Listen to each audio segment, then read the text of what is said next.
Welcome to Mission Evolution Radio Show with Gwilda Wiyaka, bringing together today's leading experts to uncover ever-deepening spiritual truths and the latest scientific developments in support of the evolution of humankind. For more information on Mission Evolution Radio with Gwilda Wiyaka, visit www.missionevolution.org. And now, here's the host of Mission Evolution, Miss Gwilda Wiyaka.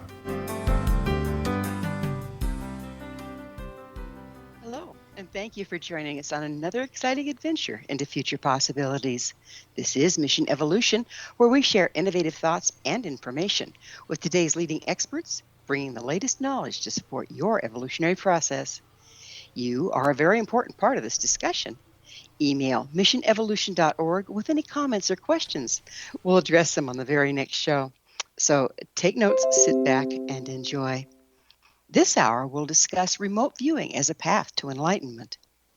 Most of us have heard of remote viewing. It tends to bring to mind covert government agencies spying on others using strange, classified, esoteric means. But what is it really? What are its origins? How does it work? What impact does engaging it have on the practitioner? But most importantly, can it aid our evolution into more conscious human beings? With us this hour to share his experience as a professional remote viewer is John Vivanco, the author of The Time Before the Secret Words, On the Path of Remote Viewing, High Strangeness, and Zen. He was trained in the remote viewing esoteric method of information retrieval shortly after it was declassified in 1995. Because of his skills, he quickly became a professional remote viewer and director of operations for one of the few successful civilian remote viewing think tanks to date, Transdimensional Systems. His website, righthemispheric.com. That's righthemispheric.com. John, thank you for joining us on Mission Evolution. Thank you for having me, Gwilda. I really appreciate you bringing me on today. Yeah. So tell us about your how you trained to become a remote viewer. Well, so me personally, I have always been down a spiritual path, but I never considered myself a psychic. You know, I had more or less grown up with a family, parents who were very interested in this aspect of finding the truth within yourself through meditation. So I had that huge background behind me. I have a degree in fine art, so it was all creative side that really drove me into this. And to be honest, you know, when I heard of the declassification of remote viewing in 1995, it was this, you know, I think it was Ted Koppel Nightline, where he basically outed the program. All I heard was psychic spy. That's it. And I thought, I don't think I'm psychic, but I'm going to do this. I have to learn this. I've got to do this. So I started off, you know, you think of 1995, the internet, there was not much of an internet, but there were ex-military trainers already out there. And I think they were charging around $14,000 for a course in remote viewing. Oh my goodness. It was crazy. So I obviously, you know, being a starving artist back then, I could not do that. So I was able to cobble together how to do it by contacting various people and looking on the internet. There were these little forums here and there. And so I started to try to do it myself based off of what these people were describing. And it was interesting. It really worked. And here's a person, I thought, that was not psychic at all. So from there, I sought out formal training in it, but I did not go to any of the ex-military remote viewers. I did not want to be associated with that realm. So there was a person that was training that was not military named Prudence Calabrese, and I was trained by her. Now, the interesting thing about myself is that, so I was a fine artist. All I was trained to do was to describe how light falls on a surface, right? That's what you do with painting or drawing. You're just describing how light hits things. And in remote viewing, it comes to translate as a person who describes things in a very physical way, which is a much sought after skill that people in remote viewing look for. Because, you know, think about us. Think about your life. Think about how you live through making meaning out of things, how you live within metaphor and concepts with your experiences and the world around you. So in remote viewing, a lot of people will describe things through metaphor, through simile, through concepts. But for me, it was literally just describing things in a very physical way. So, Because, excuse me, were you more visual then with the information you got? well, see, remote viewing is a funny term. It implies, the viewing part implies sort of a movie in your mind, right? But, it's not 100% that. Now, that happens, and I get a lot of that. I get visuals. But visuals are still an interpretation of a low-level process that's happening to your nervous system within the construct of remote viewing. And it So the comes through. visuals can be metaphorical or literal. Exactly, Okay. exactly. Okay. So, And so what? Let's back up a little bit. What yeah, exactly is remote viewing? So we're all on the same page here. exactly. Remote viewing. What is it? So it was about the early 1970s that the Soviets were developing psychics as spies. The CIA caught wind of this. They asked Stanford Research Institute in Menlo Park to see if this is something viable. You have to understand what your enemy is doing, even if you think it's nuts. So they went into a program where they decided to see if they can create some consistency and use information from psychics to base intelligence operations off of, or just to confirm things that they don't know about. So through SRI, they were able to create a system that they called remote viewing, where they would train psychics in a very special methodology that they developed as a way to get information on those things that we call them non-local. In other words, they're not in front of your face. And when you use a group of these psychics all looking at the same thing, then you cross-corroborate their data to build pictures and reports on what's there. So you never use one single remote viewer. And then this was declassified in 1995. So really, remote viewing is a specific technique that they named it this, in order to get information on things that are non-local and use it for intelligence gathering purposes. Okay, so as I sit here listening to you describe it, it sounds like what's been used in shamanism for over 60,000 years to go find game. Well, it is. That's the interesting thing. So, remote viewing. I mean, all throughout history, um, world leaders, tribal leaders, they've gone to seers, they've gone to oracles, they've gone to shamans, medicine men and women, in order to understand the future, to understand where the game is, to understand what's going to happen tomorrow or what's going on with somebody else that they're going to fight.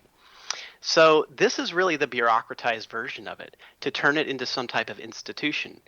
And I know, since I worked within the field for quite a while, that this continues on today. Even though it was declassified, there are versions of this that continue on today because it's cheap information. It's like a shaman doing the shaman's work is been proven to be accurate throughout history. Not always accurate, but pretty much there nearly all the time.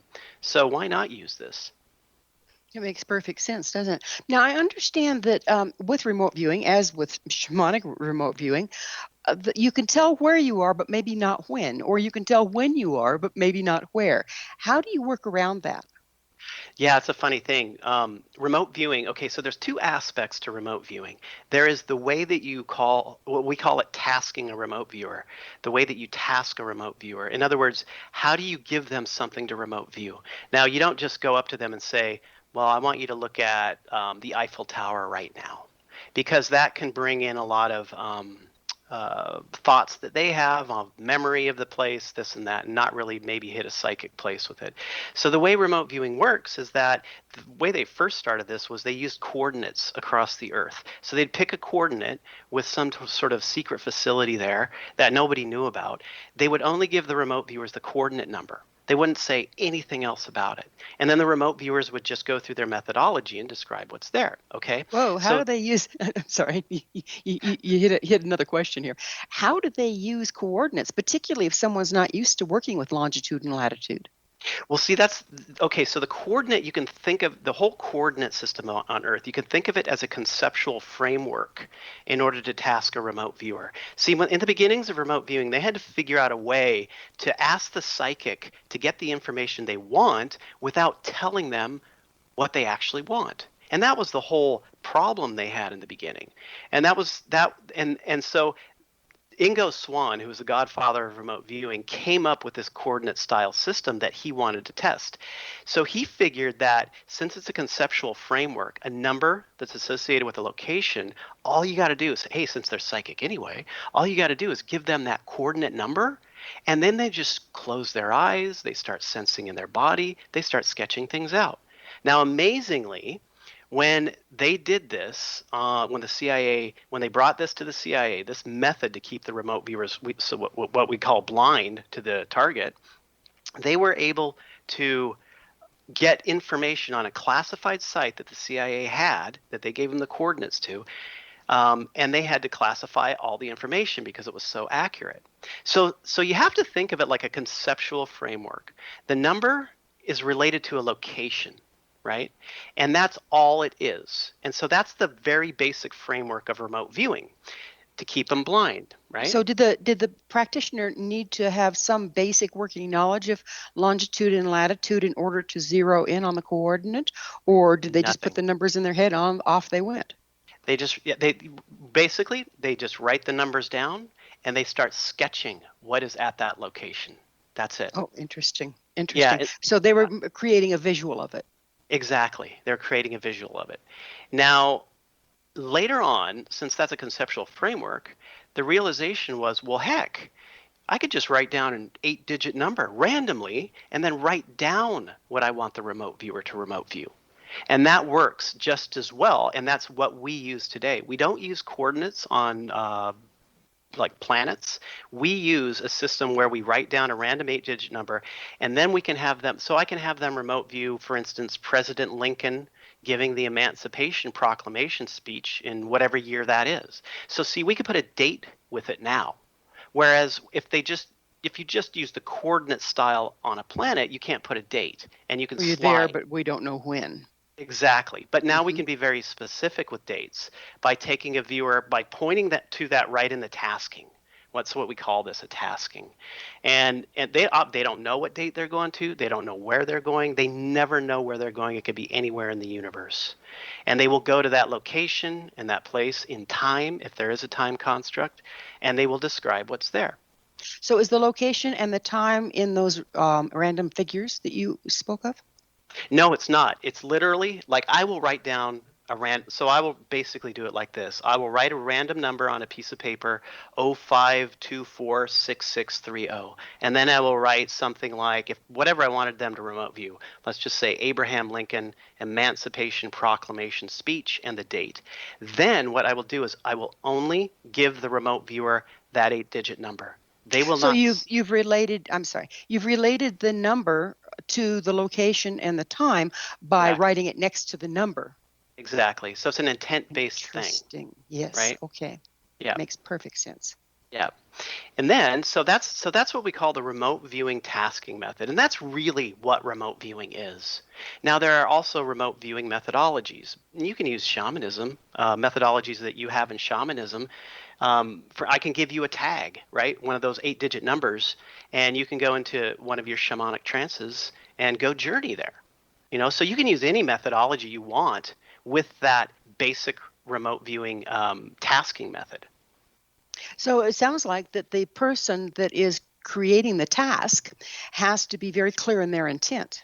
Very clear. You got to be very focused. You have to have no ideas about what it could be or couldn't be, and you just bind that where you want them to go with the number, and that's it. Fascinating. Well, we're going to have to take a commercial break. John and I will return shortly, so you folks stay right there. This is just starting to get really interesting. This is Mission Evolution, coming to you on the X-Zone Broadcast Network, www.xzbn.net.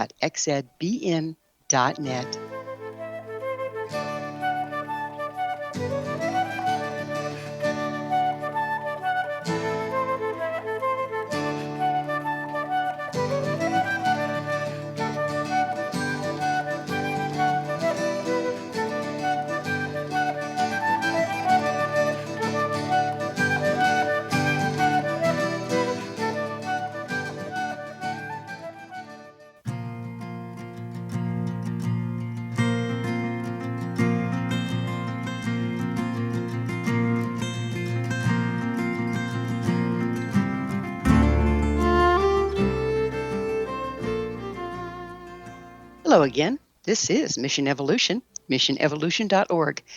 We're dedicated to unification and evolution of consciousness. To all our faithful and thoughtful audience, we really value your opinion and would love to hear from you. What do you think about the viability of remote viewing? Email me at info@missionevolution.org and give me your thoughts or questions so we can all share them on the next show. This in from a member of our audience regarding the episode entitled Deep Dive Evolving Through Introspection. LR states, I enjoyed this episode and found a lot of value in it. But in the process of introspection, can't a person get stuck in their old stories and use them as an excuse not to move forward? Thanks, LR. You have a valid point. I'd have to say the key is, as Winston Churchill said, if you're going through hell, keep going. Curious, dear audience? Visit our archives at missionevolution.org, listen to the episode entitled Deep Dive, Evolving Through Introspection, and let us know what you think. With us this hour discussing remote viewing as an evolutionary tool is John Vivanco. His website, righthemispheric.com. John, we were getting into the portion of remote viewing that has to do with the tasking itself and the person that does the tasking. It sounds to me like the person that does the tasking requires a fair amount of training as well as the one doing the remote viewing. Is that correct? Absolutely. In fact, the tasker in remote viewing is also a remote viewer. It's just that when a tasker is giving out a project or a setting for other remote viewers to do, they will not be remote viewing on that because we always approach everything blind. In other words, the remote viewers never know what they are going to be looking at beforehand, so they can't concoct things. I've certainly seen this in working with people shamanically, is that if the practitioner has preconceived ideas, even hidden agendas, hidden from themselves, it will taint the information. Is this what you're trying to avoid by the blind system? Absolutely. It will taint the information. So we want to keep a very strict method as far as tasking remote viewers. But here's the thing. Now, you know as well as I know that, being a practitioner yourself, shamanic practitioner, that once you get to a certain place after doing this so many years, you know what it feels like to be on that line. We call it a signal line. You know what it feels like. And so I have taken very experienced longtime remote viewers and I've told them what to remote view with, in other words, we call that front loaded, 100% front loaded. And I've told them exactly what to remote view, but it has a hidden aspect. They're able to jump on it completely because they know what it feels like, and then go into that hidden aspect and describe that fully without letting any sort of ideas about it get in the way. So there is this kind of mixed bag about it when you get into that. And then also, when you're working operationally in remote viewing, you are using all different methods. You aren't using just blind, because the very experienced remote viewers, because they don't need to work blind all the time, and they can get more focused information if they are not blind.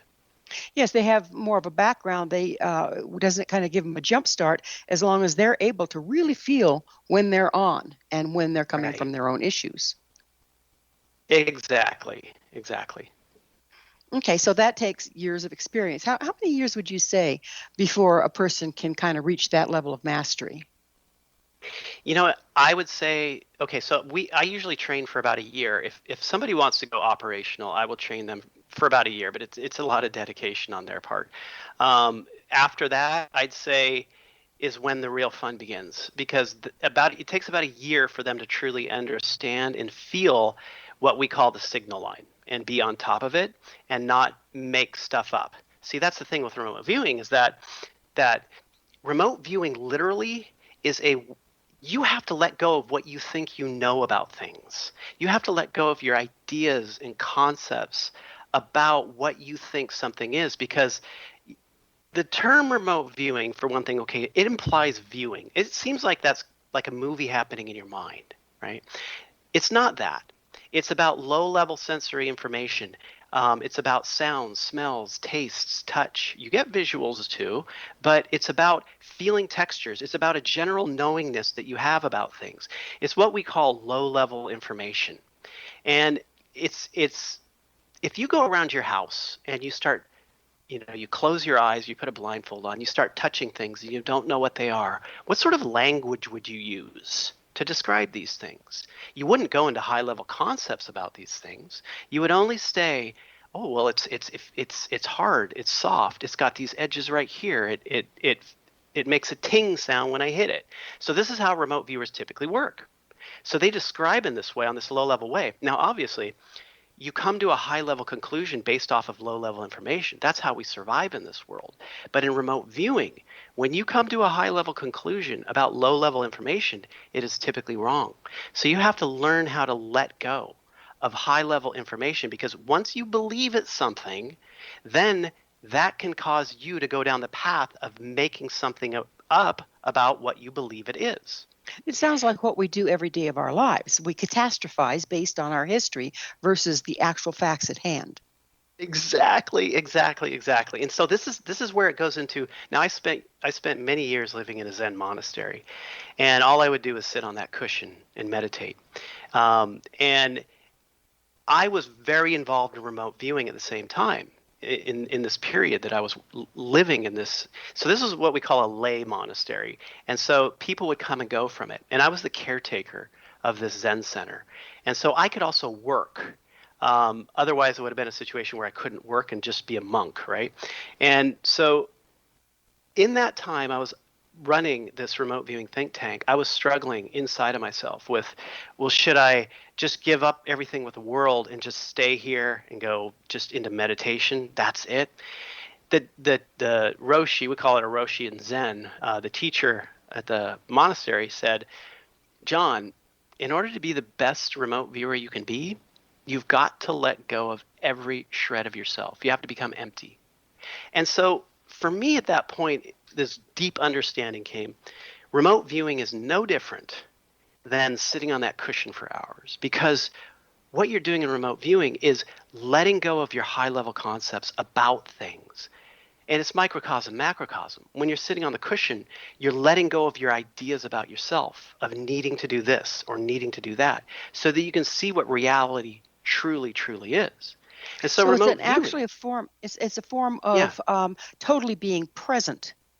Exactly. Completely 100% present, and not going into the brain and to make up ideas about something that can lead you into suffering, for instance. I mean, this is really what Zen is about, right? You get outside of your thinking mind and go deep down inside of yourself to see what truly is, and being very present. Same with remote viewing. It's the same type of process. Now, I'm not saying remote viewing is a spiritual path, but it has the depth, the very beginning point for people to go on a spiritual path. Yes, it's interesting because just as we've been speaking through these two segments, we've already tied it to meditation and shamanic journey work, both of which are spiritual practices. So it's like it's taking from these forms to allow the practitioner to access the zone they need to be in to remote view. Is that accurate? That's absolutely correct. And here's the thing, too. Think about the term remote viewing. While that term makes perfect sense in the output of the remote viewing sessions to somebody who's not initiated into it, right? Remote viewing. But what do you do? For one thing, it's not strictly viewing. The other thing is that, is it remote? What do? You kind of close your eyes. You go inside yourself to sense and feel. I mean, when they first did these experiments in remote viewing for the CIA, they could have called it demonstrations in oneness. Because how can you go inside yourself and sense and feel something if it doesn't exist within you? So the whole thing about remote viewing is that if you are not it, you cannot perceive it. Oh, interesting. So just down to practicality, what is remote viewing used for? Yeah, I mean, there's the whole information side. Remote viewing, Well, the military intelligence apparatus used it and uses it for getting information on locations and sites that they can't get information on any other way. So they would use it during the Cold War to develop more information around secret Soviet bases. They would also use it for remote viewing diplomatic meetings to understand, what happened during those meetings. Heck, during the first Gulf War, they used it. They even tried to use it with an aspect we call remote influencing to remote influence Saddam Hussein to give up. Ooh, how successful was that? It didn't work. See, the thing with remote influencing, it's like the red-haired stepchild of like remote healing, right? This remote influencing thing they used quite a bit, but the other aspect is remote healing, and you can use this to help people, to actually help environments and help situations. It's like I say, it's got this like very deep and spread out shamanic vibe to it, and anything within shaman. I mean, really, it's just a reflection of shamanism. Ultimately, that's what it is. In ancient times, shaman, as I understand through my studies, weren't all that concerned about morality and permission. But in later years, that's become a very large part of shamanic practice. You don't practice shamanism without permission. You don't Right. put energy on somebody where it doesn't belong, as in Exactly. Saddam. You don't take energy away from someone where it does belong, all of those things. So I understand there's no such guidelines in remote viewing. Oh no, so when you're talking about the military, they don't have guidelines. They absolutely don't. When you get out into what I do and how I train people, there are absolutely guidelines. Not that anything is private these days, not even our thoughts, but you have to respect other beings and give them that which they would give to you. What do you You mean our have to, thoughts aren't private? well, thoughts that people have, um, they bleed out everywhere, and you can sense and feel them, vibrations. And so people's thoughts, they leak everywhere. And anyone can access those thoughts if you know Don't how you to have to be, access them. yeah, you have to be trained though, right? You have to be trained, right? Mm-hmm. But because you are trained doesn't mean you should. I'm Because with you you there. have to give people the respect, the privacy that they want, that they deserve, and that's how we act. We don't do anything unless we were working. I had worked with counterterror. I had worked for detectives, and unless we're dealing with somebody who's breaking the law and going to hurt people, that was the only way that we would use these other methods to understand what's going on in their consciousness, their minds. So that's pretty much what law enforcement does. Is like people have their rights and their privacy until they break the law, and then all bets are off. Pretty much, yeah, pretty much. But even today, I don't do so. It still is like I would just love to leave all that behind. I still get clients and whatnot, and I mostly live within the realm of media these days, trying to inspire people into learning it themselves. But occasionally I will get that uh, where I have to go into somebody's mind, or I have to basically describe a perpetrator and reasons why this person's doing a certain thing. And it's never a fun thing to do because you still don't want to go into somebody's mind. Right, and particularly when you're going into a mind that's somewhat twisted, it can be Yeah, very uncomfortable. How do you? We're just about out of time in this segment, but I take it you have methods to clear when you have gone into that place, so that you aren't carrying it around with you. absolutely. I mean, you have to. Um, Well, we'll pick up on how you do it on the other side of yet another commercial break. John and I will return to our discussion shortly, so you stay right there. This is Mission Evolution coming to you on the X Zone Broadcast Network, www.xzbn.net.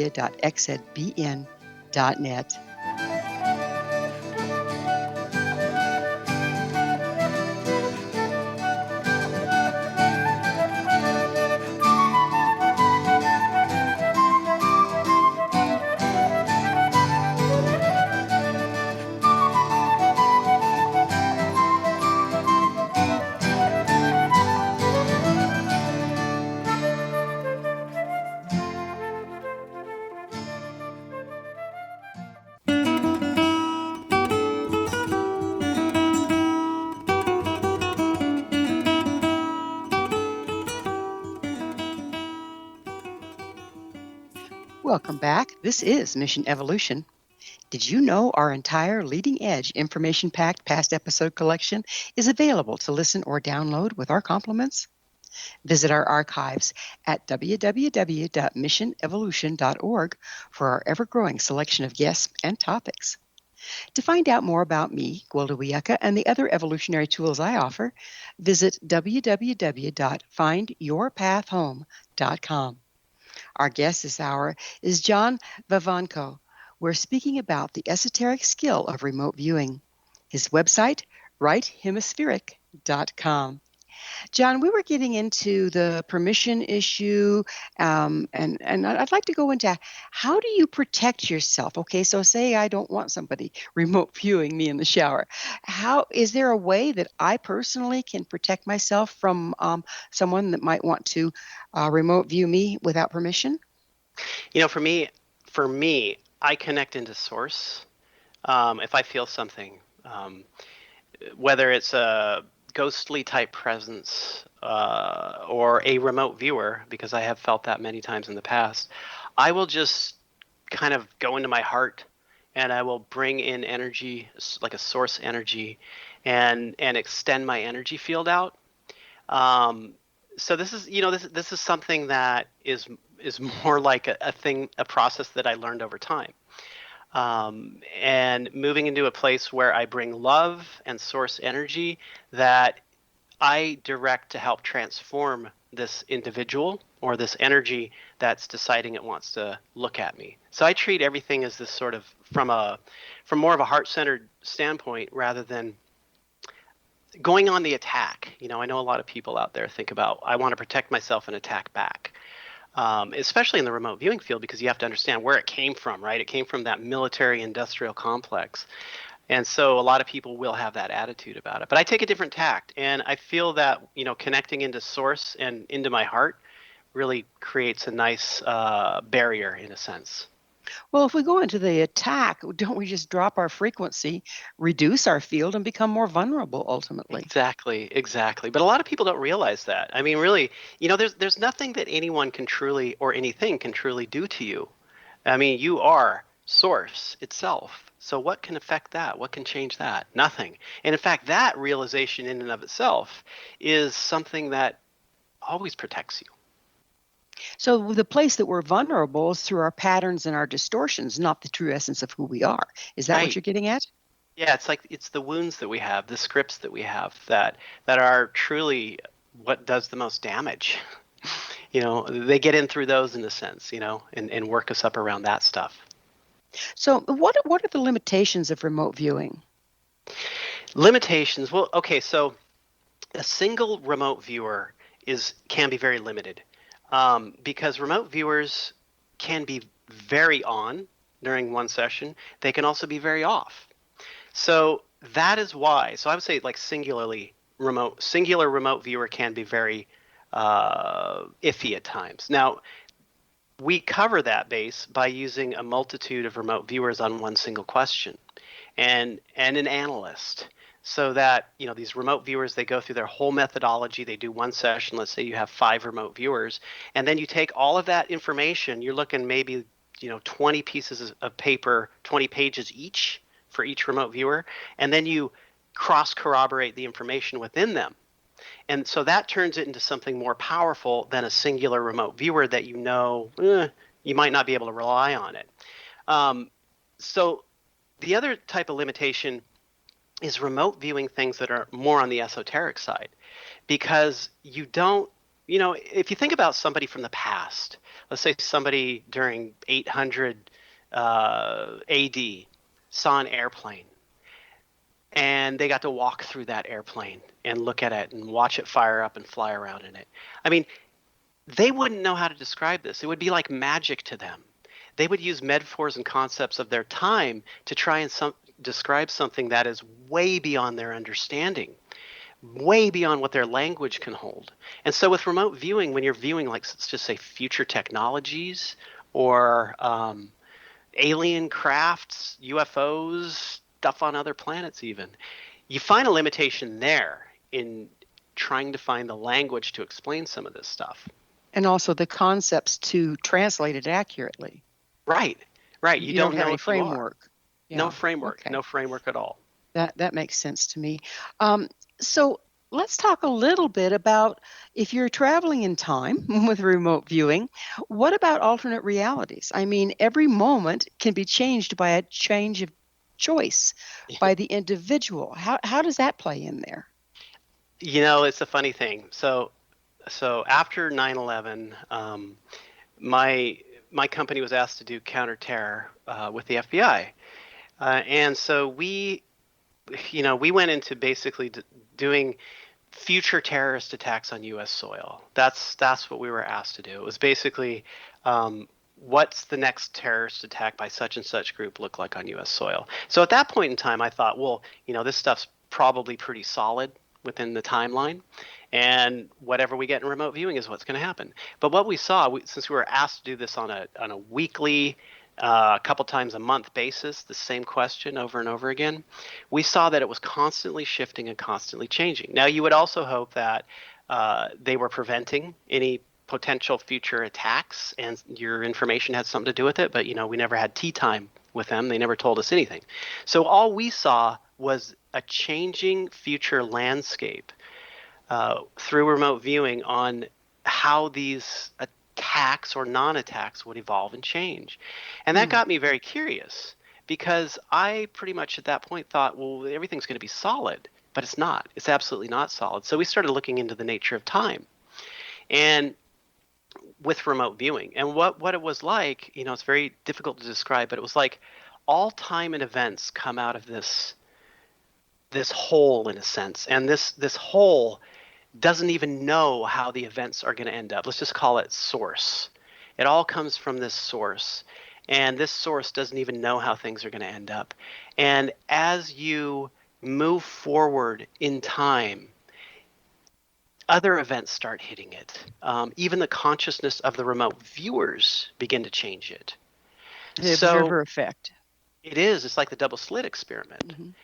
In that the observer will change the outcome of the event.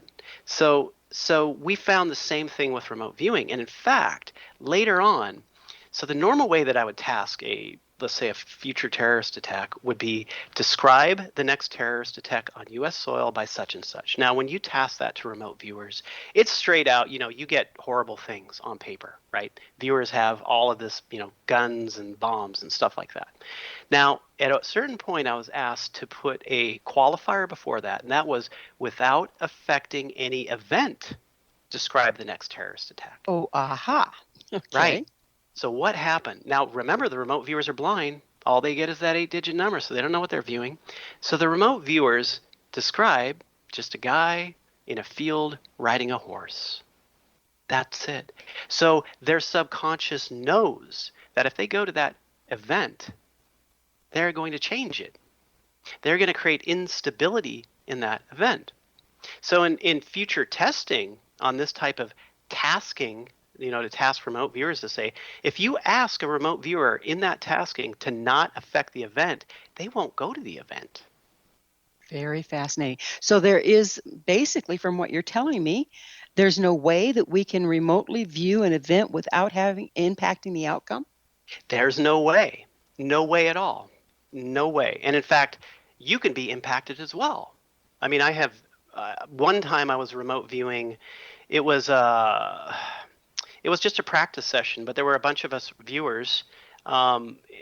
We were in training, and I had a monitor. A monitor just basically keeps you on task while you're doing a session. And during this one session, the monitor got frustrated with me. I was doing it for about an hour. I got a person who was in a house on fire, and I'd go back to this other tubular-like structure with a person looking at maps in it. I was going back and forth and back and forth. Finally, my monitor said, okay, I want you to stand up, pretend like you are you're in the house. I want you to go to the front door and go outside. So I did that.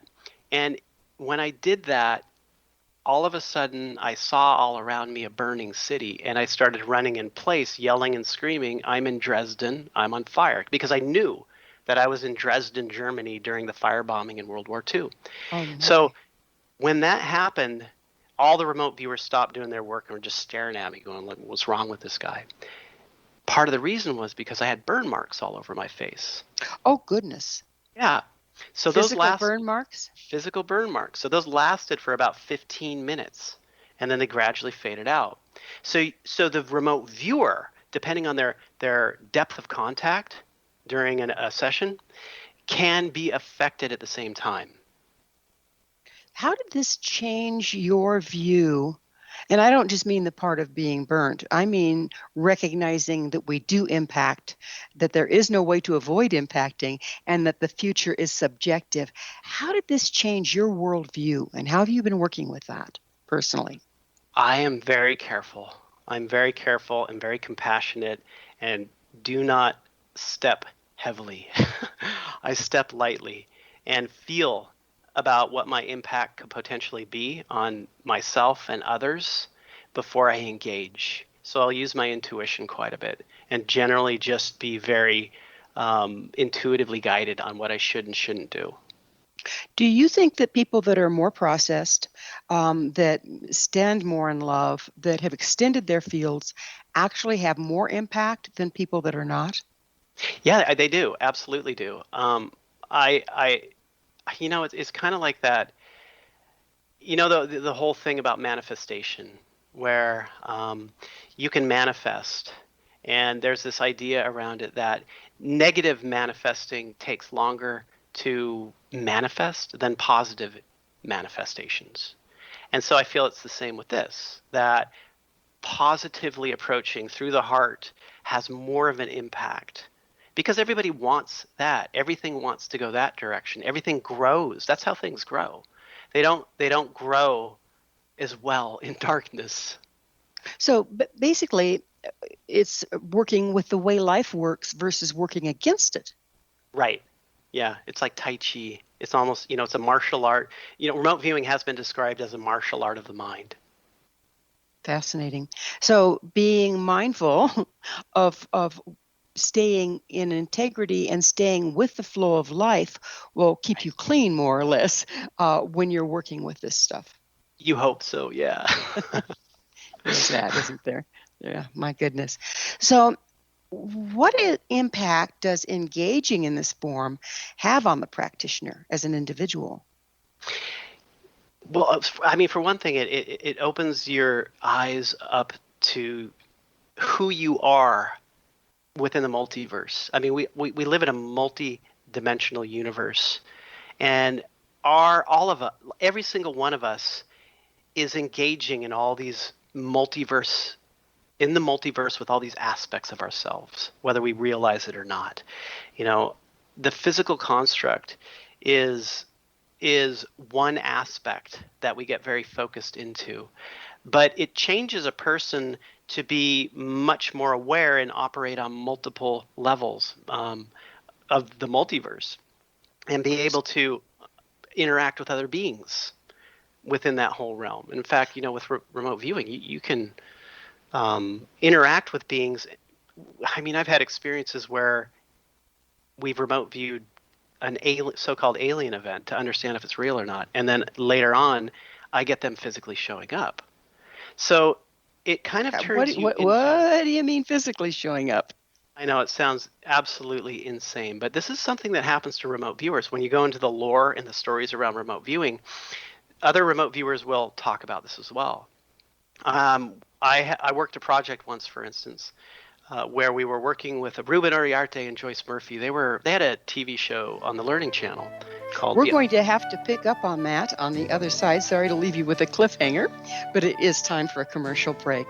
John and I will be back shortly to continue our discussion, so don't go away. This is Mission Evolution coming to you on the X-Zone Broadcast Network, www.xzbn.net.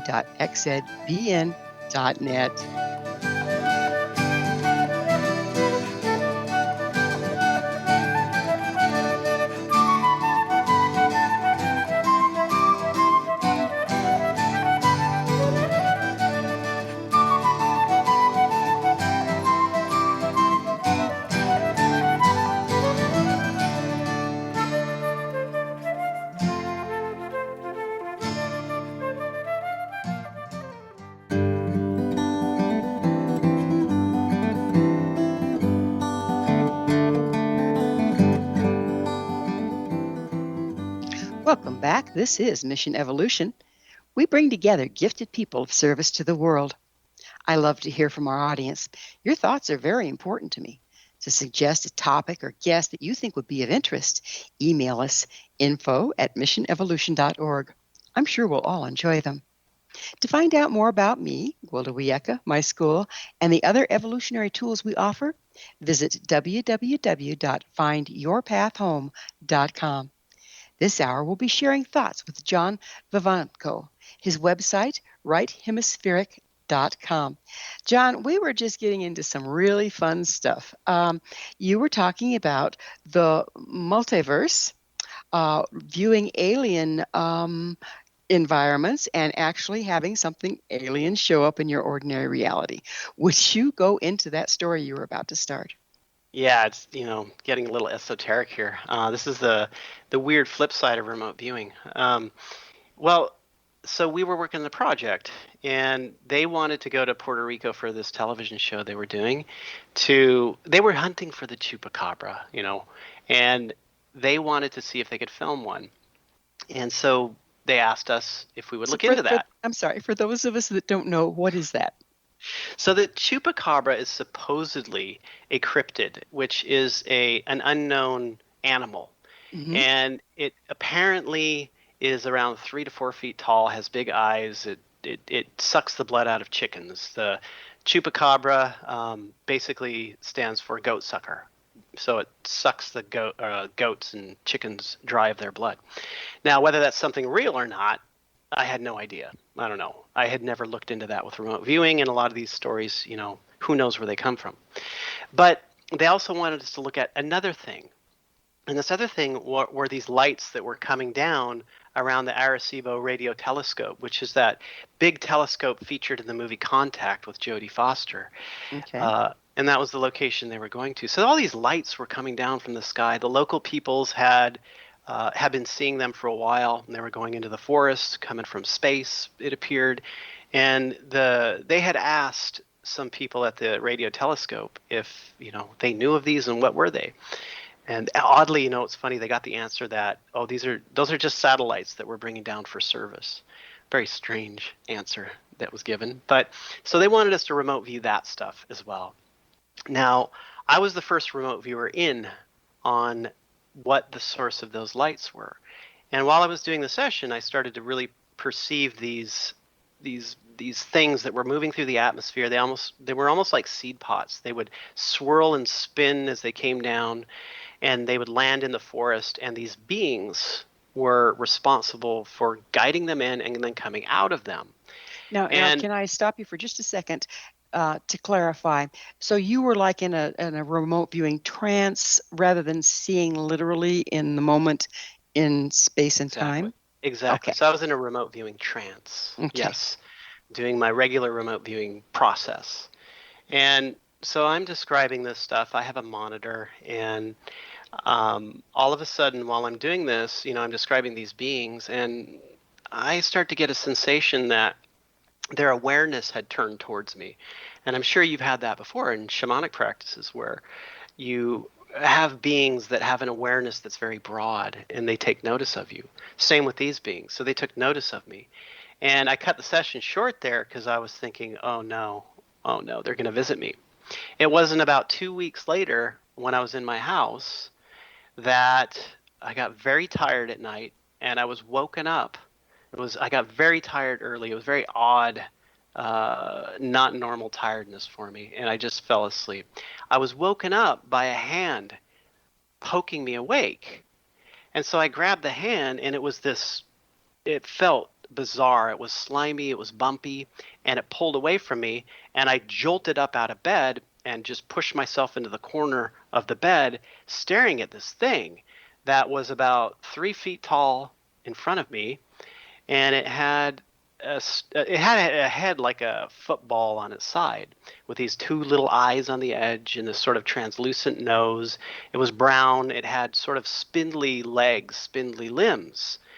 And I started to kind of freak out. I didn't know what to do. It's kind of, it's this visceral feeling that shoots through you, full of adrenaline when you see something that you are not used to seeing. And so I started to kind of yell, and this being shot into my head. It's no no sounds coming from it, just the words in my head. Stop what you're doing. It's like throwing rocks at me.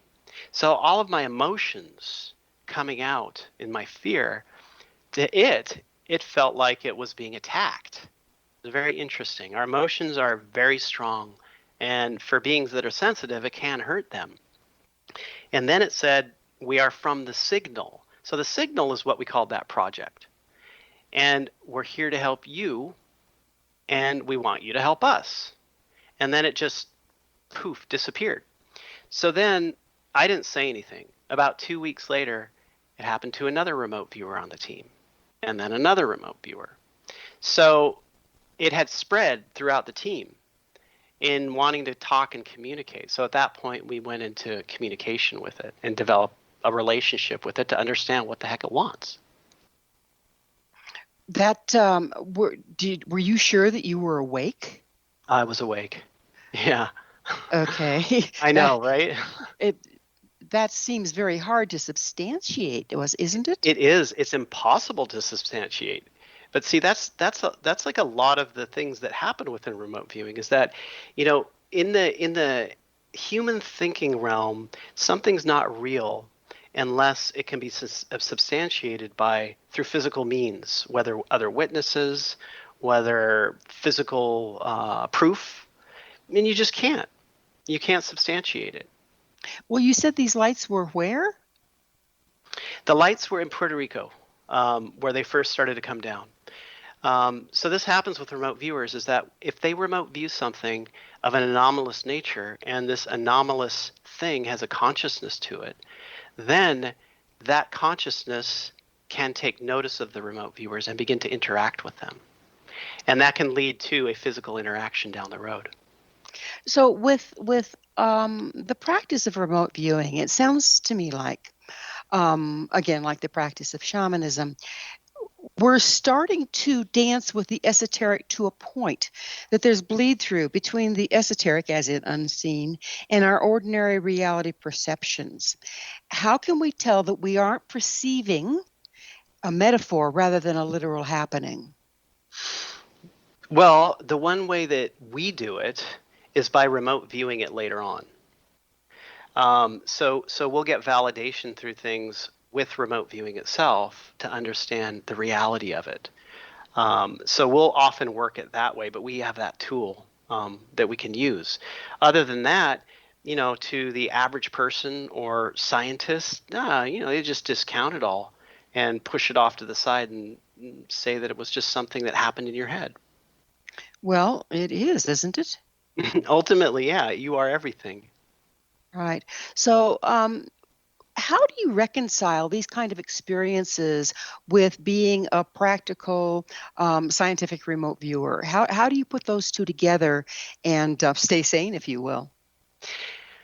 For me, remote viewers can get destabilized when they go too deep into these other realms. And for me, it's really always about paying attention to what's happening inside of my body, emotion-wise, feeling-wise, having a firm grounding on Earth, connecting with nature. That will keep one sane in this whole process. And it's very, very important to have a grounding process when you're engaged in this kind of stuff. Very important. That makes sense because our realities are based on a hologram, really, and what we believe we see may or may not be accurate. It may or may not. It may or may not. So how can remote viewing be a path to enlightenment and aid our evolution into more conscious human beings?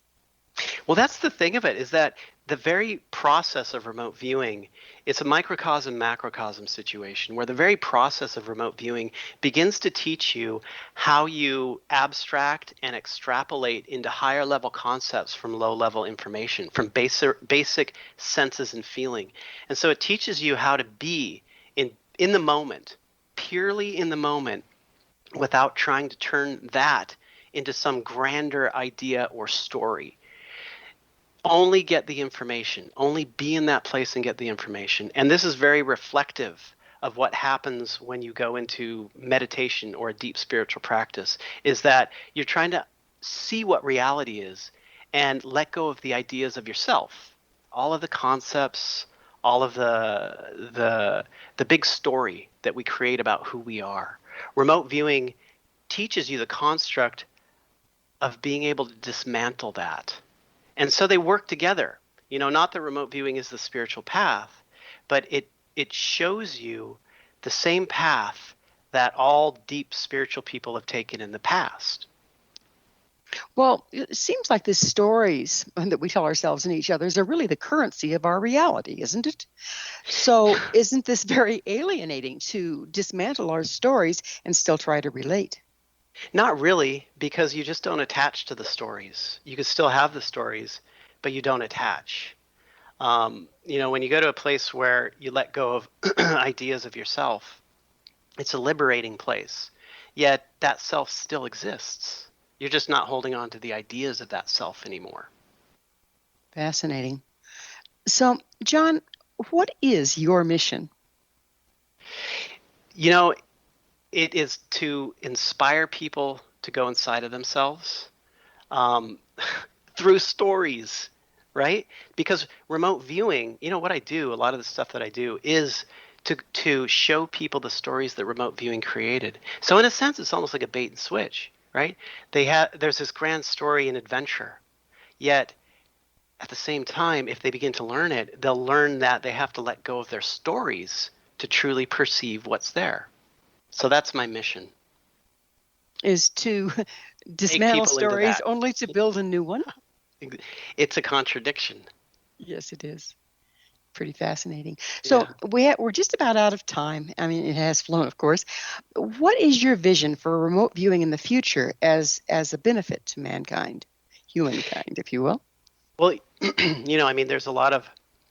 I think that we are kind of in a place called the Kali Yuga. The Hindus call it the Kali Yuga. It's the last of 4 ages, where lies become truth and truth becomes lies, where there's a lot of violence, where the world's upside down.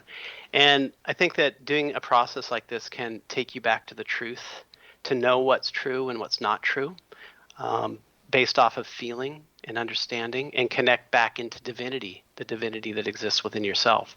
So that is where I think remote viewing can take us, or help to take us. There are a lot of different ways. Shamanism is one as well. And all these things are the same thing. They just have been turned into these little facets of one jewel. And I believe that this is integral for the future, the evolution of consciousness, so that we can begin to understand the broader multiverse around us and who we are within it. That's a beautiful thought, and I thank you. Unfortunately, we are out of time. Again, it flew. Thank you so much for coming on the show, John. Thank you. I really appreciate being here. It's been enjoyable. Our guest this hour has been John Vivanco, the author of The Time Before: The Secret Words on the Path of Remote Viewing, High Strangeness, and Zen. John is a professional remote viewer and director of operations for transdimensional systems. His website, righthemispheric.com. Remember, our entire information-packed past episode collection is available for listen or download free of charge. Visit our archives at www.missionevolution.org for our ever-growing selection of guests and topics. This has been Mission Evolution with Gwilda Wiyaka, coming to you on the X-Zone Broadcast Network, www.xzbn.net. Join us next time as this mission continues, bringing information, resources, and support to our evolving world.